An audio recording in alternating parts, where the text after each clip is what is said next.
On what subject? Some tire and antique pottery that he bought in Persia. What was delivered was not what he had purchased. There has been a long vexatious correspondence on the subject, and there was the last time Monsieur Rogers was seen alive. Yes, I suppose so. Do you know when Monsieur Rogers received the last threatening letter? On the morning of the day we left Constantinople. There is one more question I must ask you. Monsieur McQueen, were you on good terms with your employer? The young man's eye twinkled suddenly. This is where I'm supposed to go all goose flashy down the back.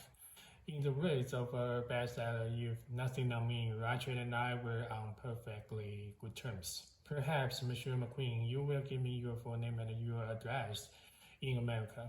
McQueen gave his name, Hector Wheeler McQueen, and an address in New York. Pyro leans back against the cushions. That is all for the present, Monsieur McQueen, he said. I should be obliged if you would keep the matter of Monsieur Roger's death to yourself for a little time. His valet, Mr. Mann, will have to know. He probably knows already, said Pyro dryly. If so, try to get him to hold his tongue.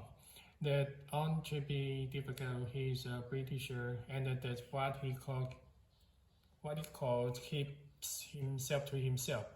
It is a low opinion of Americans and no opinion at all of any other nationality. Thank you, Monsieur McQueen. The American left the carriage. Well, demanded Monsieur Book, you believe what he said, this young man?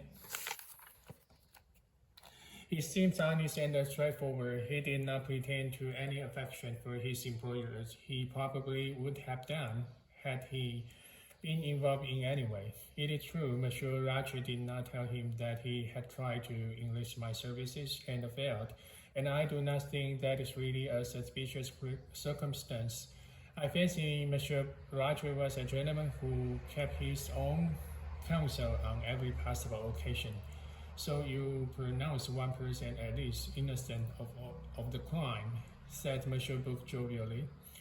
Pyro cast on him a look of reproach. Me, I suspect everybody till the last minute, he said. All the same, I must admit that I cannot see this sober, long-headed McQueen losing his head and stabbing his victim 12 or 14 times. It is not in accord with his psychology, not at all. No, said Monsieur Book thoughtfully. That is the act of a man driven almost crazy with a frenzied hate.